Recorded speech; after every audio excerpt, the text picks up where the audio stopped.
Hello and welcome to New Awakening Theology. In today's video, we'll talk about Christ's commandment, do not resist an evil person. Well, what would you call someone with the power to heal others, but chooses to be evil? Many would call it the American healthcare system. Okay, here's one about an evil woman. A woman and a man are involved in a car accident, and it's a bad one. Both of their cars are totally demolished. But amazingly, neither of them are hurt. After they crawl out of their cars, the woman says, "Wow, just look at our cars. There's nothing left. But we're unhurt. You're a handsome man and I'm a beautiful woman. This must be a sign from God that we should meet and be friends and live together in peace for the rest of our days." Flattered and highly relieved, the man replied, "Oh yes, I agree with you completely. This must be a sign from God." The woman continued, "And look at this. Here's another miracle. My car is completely demolished, but this bottle of wine didn't break. Surely God wants us to drink this wine and celebrate our good fortune." Then she hands the bottle to the man. The man nods his head in agreement, opens it and drinks half the bottle, and then hands it back to the woman. The woman takes the bottle and immediately puts the cap back on and hands it back to the man. The man asks, "Aren't you having any?" The woman replies, "No thanks, I'll just wait for the police." And what about an evil man? Two men are walking down the street when a dog that's foaming at the mouth viciously bites one of them, then runs off. "Rabies," says the bitten man, looking frightened and shaky. He takes out a notepad and a pen and starts to scribble something down. "Wait," says his friend. "We can get you tested and vaccinated for rabies if we go to the hospital right now. You don't have to start writing your will." "It's not a will," the bitten man says with an evil grin. "It's a list of people I hate that I want to bite." Now be sure to hit the like and subscribe button so you won't miss any of my future videos. In Matthew 5:38-42, Jesus said, "You have heard that it was said, eye for an eye and tooth for tooth. But I tell you, do not resist an evil person. If someone strikes you on the right cheek, turn to him the other also. And if anyone wants to sue you and take your shirt, hand over your coat as well. If anyone forces you to go 1 mile, go with him 2 miles. Give to the one who asks you, and do not turn away from the one who wants to borrow from you."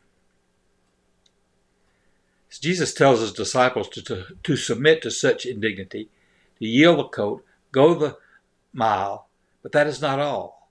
The other cheek is given to the smiter, and the more costly outer garment is also given, and the load is carried for 2 miles. The disciple is to meet evil not with anger, hatred, or intent to inflict retribution, but with love and a willingness to submit to more. This is a hard lesson, and as always, the emphasis is not on the outward action, but the inward feeling. If one turns the other cheek, gives up the outer garment, or goes the 2nd mile with a sense of anger or hatred, then the commandment is broken. You see, Jesus is giving us a lesson in love in the face of insults, wrongs, and oppressive tyranny. Love that is tried to confront and change the other person so that they may also love. Patient love is likely, in most cases, to overcome evil with good and is usually the best weapon for confronting an oppressor. Let's look at Matthew 13:24-30. It's the parable of the wheat and the tares. Jesus told them another parable.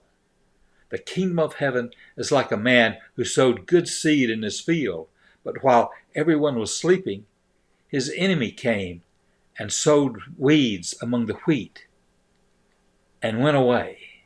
When the wheat sprouted and formed heads, then the weeds also appeared. The owner's servants came to him and said, "Sir, didn't you sow good seed in your field? Where then did the weeds come from?" An enemy did this, he replied. The servants asked him, "Do you want us to go and pull them up?"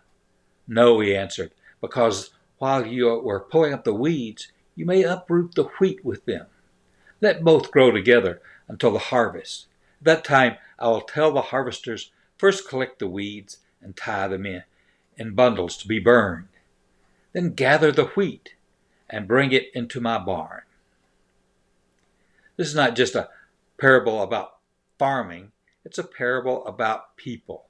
Jesus is telling us that for a time we will need to allow evil people to exist and evil things to happen, because trying to stop them may also bring harm to good people. However, if turning the other cheek makes the assaulter angrier, or yielding the cloak would make the robber more greedy, or if going the second mile would make the impressment more severe, then resistance can become a form of love and a duty for the sake of the wrong. There are some who will argue that there are times when resistance may also become a duty for the sake of others, who are also objects of love, such as helpless people who are otherwise would be exposed to evil.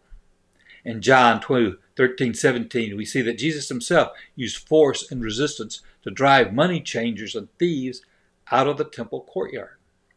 But remember that resistance does not change people's minds or hearts, and though it may give immediate relief, it does not solve long-term problems. The only thing that has a chance of changing the hearts of people is the gospel of Jesus Christ. If that does not work, then Jesus tells us in Mark 6:10-11 to shake the dust off your feet and move on. God will handle them at the time of the harvest. And in my next video, we'll talk about Christ's commandment to love your enemies. Once again, be sure to hit the like and subscribe buttons, and have a great day.